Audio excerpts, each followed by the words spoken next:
Hey, how's it going, everyone? Pack-a-Lack TCG here, and today I'm going to be going over yet again another post-rotation deck video. Now, last time we talked a little bit about Dragapult, how awesome it is, and how awesome Mamoswine is. Now, I wanted to talk about one of the other big three decks to be expected, which is Raging Bolt. Now, I see a lot of lists playing Noctowl and Teal Mask. Of course, that is a very good deck moving forward, but I wanted to try a different take on it, which was the Iono Bellibolt engine and with the Kilowattrel. So, the reason being, and I'm going to get into it a little bit more, is because I feel like it has a better mid and late game than the other build. So before we go into the deck profile, I want you to smash that subscribe and like button, as we are really close to 200 subscribers, and if we reach 200 subscribers by the end of February, I will be giving away a Prismatic Evolutions Elite Trainer Box for free to one lucky random subscriber. All you gotta do is subscribe and put in the comment section below that you ended up subscribing and what your favorite Pokemon is. So what we got here is a 3/3 Bellibolt EX. Ionos, I should say. Ionos Bellibolt EX. Because there is already an existing Bellibolt EX. So it has the ability Electric Streamer, I think the ability is called. It's something along the lines of just Electric Deluge. But it allows you to attach as many lightning energy from your hand onto your Ionos Pokemon in any way you like. So I bet you're wondering, Kenny, how in the world does that correlate with Raging Bolt if you need energy on Raging Bolt? Well, I will get to that in just a second, but we're going to play 3/3 Kilowattrel as it is one of the most powerful cards coming out of the next set.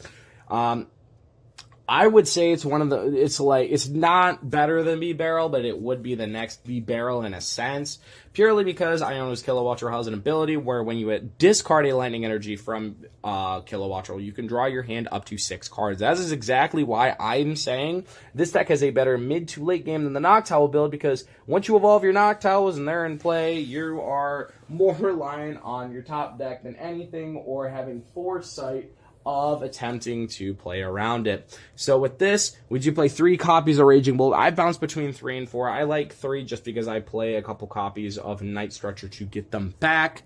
But, of course, we always have the Fez. The Fez, very good, very broken card, just gets you out of a lot of bad situations. You can Kilowattrel 3 times, 2 to 3 times, and then Fez, and you just see so many cards in your entire deck.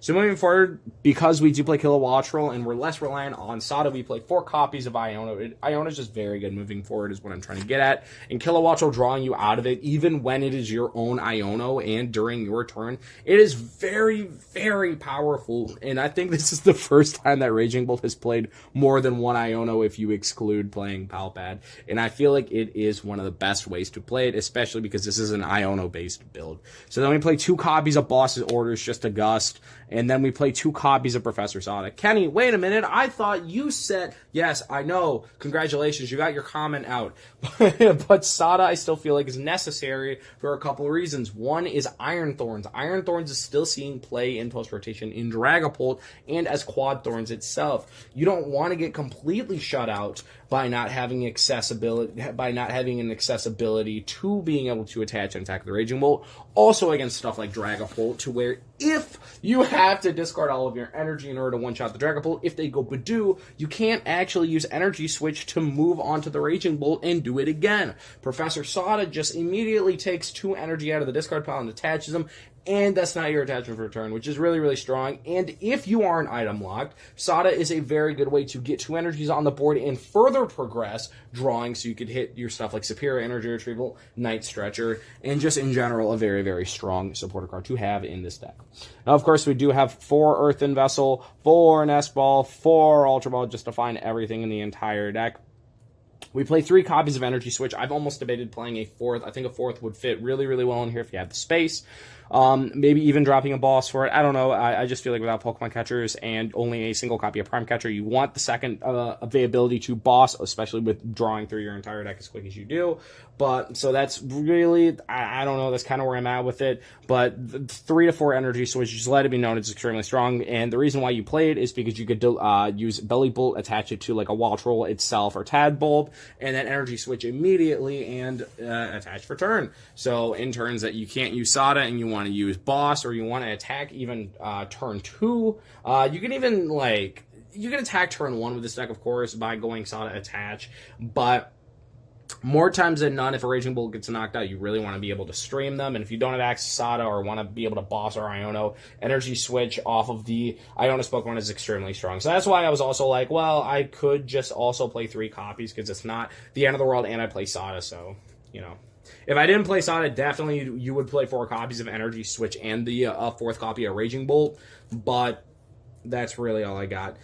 2 copies of Buddy-Buddy Poffin, 2 copies of Night Stretcher. I've almost also went up to a 3rd Buddy-Buddy Poffin just so I can consistently get my Tadbulbs and Wattrels out. I've never needed more than 3 copies in the deck at all. 4 felt like overkill. 3 even felt like a little bit of an overkill because you really don't need Buddy-Buddy Poffin all that much. Just when you hit it, it's really, really nice, especially with 4 copies of Nest Ball and 4 copies of Iono, just being able to dig.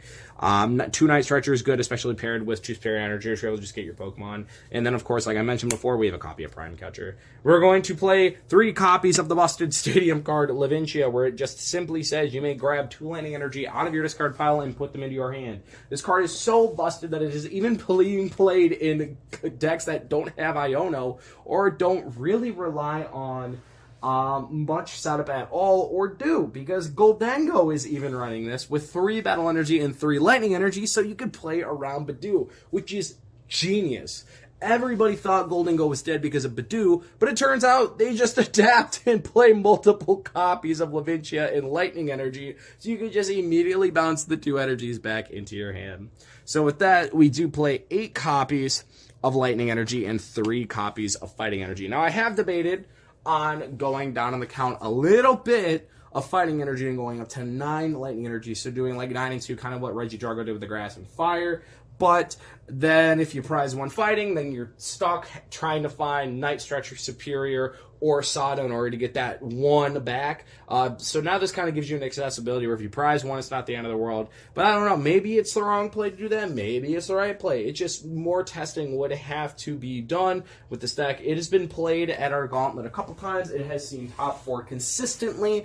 So I thought I'd share it with you guys along with the unique take of Raging Bolt. I thank you guys for watching. Please subscribe and like for more content. If you want to see more decks like this, drop it in the comment section below. If I haven't already got to the deck more times than not, I will probably get to the deck. Some of them also I don't have built IRL, and we test against each other if they aren't Journey Together legal on live.